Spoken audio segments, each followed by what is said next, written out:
3.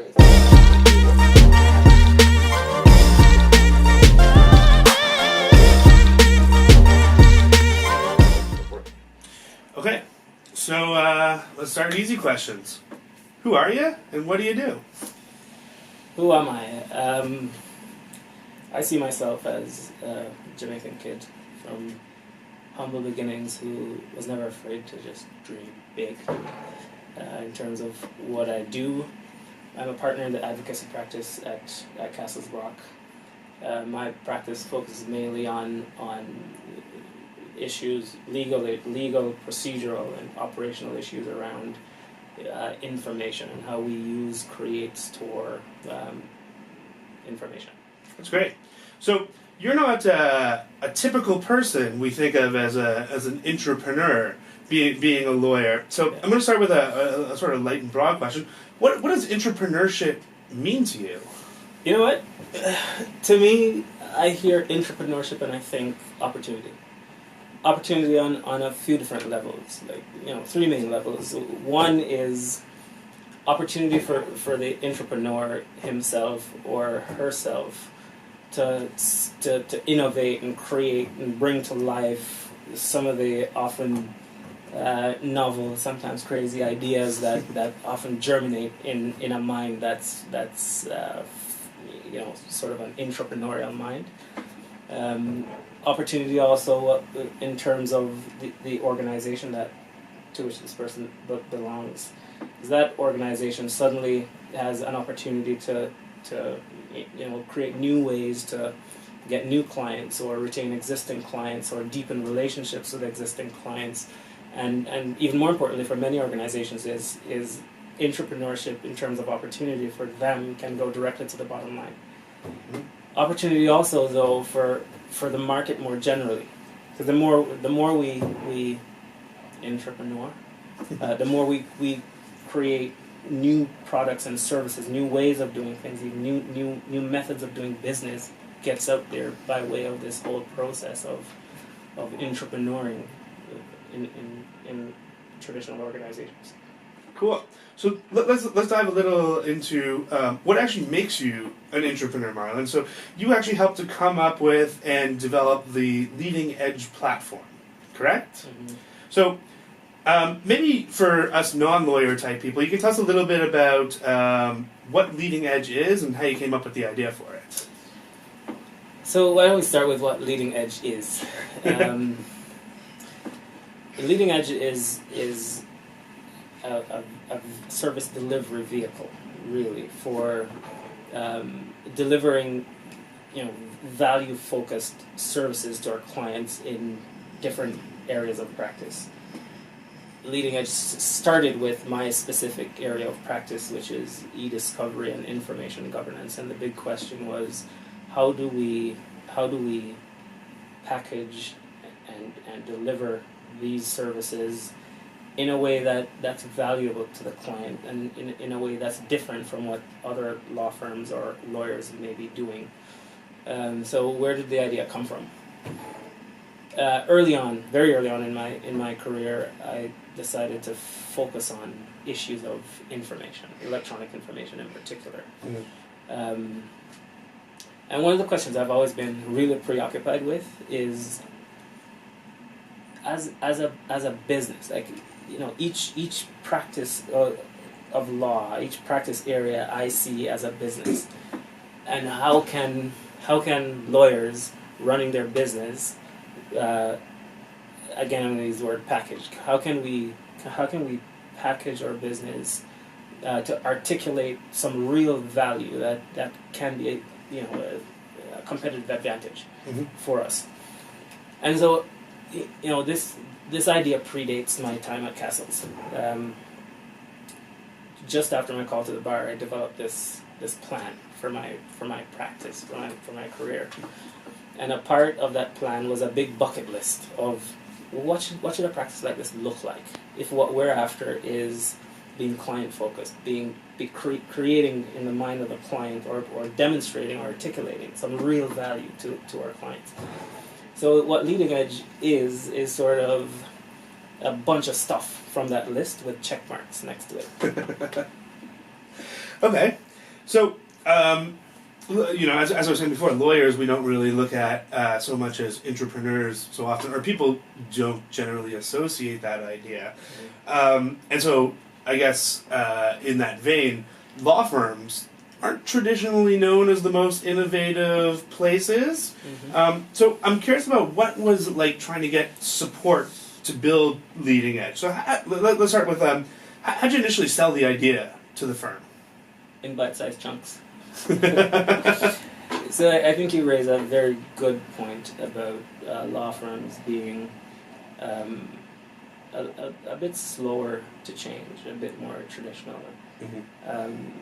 So in terms of how I initially sold this to the firm, it started out as, here's how we can do e-discovery differently. Here are some of the ways in which we can think about all the moving pieces. How do we market this? What it is that we do? What does the workflow look like? How much more efficient can we be at some of the standardized pieces of the process? Demonstrating that works on that one piece of the puzzle. Introduce another piece. Hey, guess what? You see the stuff we do over here on e-discovery? We could do that with information governance, which is a slightly different kind of practice. But there's a lot of overlap in terms of the framework that you could use to deliver the services. And then it was, hey, it works for e-discovery, it works for e-dge. Guess what? Here's this thing called Leading Edge. And Leading Edge then has a number of business lines, and that could be infinite. And those business lines all relate to issues around electronic information or information in legal proceedings. So suddenly we have a branded vehicle, a structure that's delivering e-discovery, it's delivering e-dge, and then there are a number of other boxes, and as time goes on, this, in my mind, develops into sort of a whole suite of services being provided by the firm in a very different way than most other firms are delivering it. That's cool. So would you say the firm bought in because it was a way to differentiate themselves, but also they were able to use it across, the multiple services that you guys offer here? So I think there are a number of reasons that the firm bought in. First, I think I was lucky. That's first. And lucky in terms of we talk about law firms not being innovative.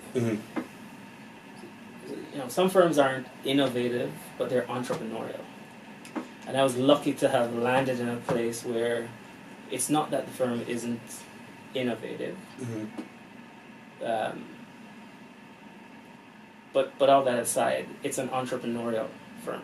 That's great. And leadership is open to listening to new ideas, and not just listen to new ideas, but if the articulation of that idea makes sense, there's clear willingness to in a calculated way support that. Yeah. Give it a chance to work. If it does, it does. Great. And if it doesn't, there's a re-evaluation of where we are, and so it's sort of a. Yeah, no, that makes sense. So once they sort of bought into the overall idea of the platform, what was it like trying to get additional support? So say people and funding and. I certainly couldn't have done this on my own, trying to get an idea like this moving in a traditional Bay Street law firm. The support of the chairs of my practice group, the advocacy group, was just phenomenal. I mean, articulating what this is and where we can go with it to them, and those key people buying into what it is that we described that we might do, was invaluable to getting others on board to give the nod to move ahead with doing something like this? So leading edge takes into account the use of a lot of technology and stuff that you guys had to sort of that didn't exist before. But law firms, are lawyers. Did you have to look outside for assistance with building the right pieces of technology and making them work together? And how did you go about finding these partners? We deliberately started out acknowledging that we don't want to be all things to our clients or all things to all clients. By the nature of what we do, a more interdisciplinary approach is necessary. So, we develop key relationships with different groups, different organizations to ensure that what we're delivering at the end of the day to the client is exactly what we promised to deliver or more. And that particularly relates to the technology side. So in terms of the tools we use, we often scout out who the best vendors are providing certain pieces of software to the extent that we're not going to develop something ourselves. And we develop relationships with those vendors. And these relationships, my push is always, I don't want to haggle with you about price and you're going to give me a license for your software. And I'm not really interested in that. The big vision for Leading Edge is for Castles Brock to be among the top 3 firms in the area of information generally, whatever the issues are around that, whether they're legal, whether they're procedural or operational. And so anyone we work with, the push tends to be to develop more of a strategic relationship that goes beyond just the piece of software we're licensing. Mm-hmm. That's great. It's always important to find really good partners that you can mesh with and vibe with, and you equal give and take there. Absolutely. So you mentioned we talked about this a little bit earlier about Castles Brock being a very entrepreneurial, spirited firm. Why do you think it's important for companies, even such as a law firm, to be thinking about innovation and creating new things and entrepreneurship in general? So look, I think it's no secret by this point that our profession is changing, and it's changing fast. Mm-hmm. And one of the biggest sort of disruptor to the profession is technology. We have other types of organizations moving into what traditionally would be the law firm domain or the lawyer's domain, and they're providing services in new ways in this domain. So in my view, as this kind of change continues to take hold, the lawyers and the law firms that are likely to survive are those who are engaging actively with the issue of innovation and how do we practice in the new world of a new market where technology is front and center, where we have other players to think about other than just our colleagues with whom we pass the bar. Mm-hmm. So I think it is necessary for long-term survival, is what I think. Yeah, no, that's great. A theme that comes up a lot when we speak to other entrepreneurs as well is that sort of along the lines of you just said, we need to think about ways that we can keep up, and we have to disrupt ourselves sometimes before somebody else does it to us. And the other thing too is that clients are far more sophisticated these days than they used to be, and more and more you're finding clients are less inclined to focus so much on the relationship that they have to drive their decisions about where the work goes. So it's incumbent upon law firms to figure out, okay, so what else do we do in this new reality, right? Every other firm on the street has bright lawyers. Every other firm on the street has, fancy offices and can serve some coffee at a meeting. What is it that we can do to differentiate ourselves. That's great. That actually sets you up very nicely. Thank you for the great segue into my next question. But so, how do you think companies like Castles Brock, or just in general, can help to create this culture that encourages innovation and entrepreneurship? It sounds like, from what you've told me, Castles Brock sort of encourages this, and they were very much behind you when you came to them with your idea. What do you think it takes to create a culture like that within a company? That's a good question, right? Because I think that depends largely on what the culture of the company is to begin with, Mm-hmm. right? How you go about creating a culture of entrepreneurship. Some places like Castles Brock, I think, will start a bit ahead because they're already a sort of an entrepreneurial kind of culture. But I think rewarding, first properly evaluating entrepreneurial ideas,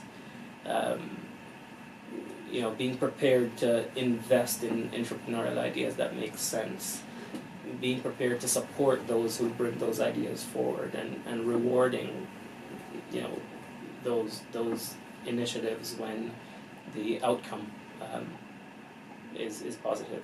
I think it's a great place to start. Yeah, no, that sounds great. And then what about for individuals such as yourself? Do you think that entrepreneurs need to have a certain skill set, a certain drive? What do you think it is that defines maybe an entrepreneur? I don't think it's that different from those characteristics that define an entrepreneur. Mm-hmm. The entrepreneur may have greater tolerance for risk than the entrepreneur might. But for the most part, it's, I think, like we said at the front end of this, being willing to dream, being willing to have faith in that dream, being willing to do the work that's required to see that dream to fruition, and just having the what's the word? The drive and the commitment to stick with it and see it through. And in addition to that, like, we can't underestimate how powerful the people piece is. Like me, many entrepreneurs can't do what they do just by being a one-man show or being an island in their organization. You need to be able to you have to get people, be able to connect and be able to persuade and it's a different kind of skill set, I think, from what it takes to be the CEO of a hedge fund, or it's humility is necessary because usually as an entrepreneur, what you're selling is new, and in many cases it's not something that most people understand or get right away. So you have to have the humility and the patience to actually articulate that to people. It's not that they think it's a horrible idea, or it's not that they don't want to get it, but you've had so much more time to think about what it is that you're putting forward. So the responsibility is on you to articulate that to people.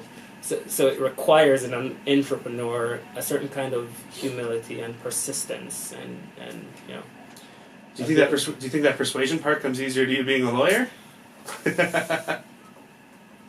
My parents would probably say no. Yeah? Because I've always kind of been the kid that never gave up. And never took no for an answer. But I think generally speaking, your legal training does influence your persuasive skills. And, to the extent that it does do that, then I think it does help. That's great. No, that's fantastic. Before we finish off, any other advice you'd like to give to some budding entrepreneurs out there? People thinking about people who were already working in a nice company like you and say, hey, I got this really good idea. Any advice you want to give to them to help make those ideas come to life? Find yourself a solid, senior, respected sponsor in your organization. And sponsorship goes even further than that. And you need peers, respected peers, who can also understand that idea and be a promoter and be a sponsor to move things forward. I'd say if your idea is a good one, don't give up on it. Sometimes people don't get it right away. So just keep at it. Awesome. Thanks so much, man. All right. Thank you.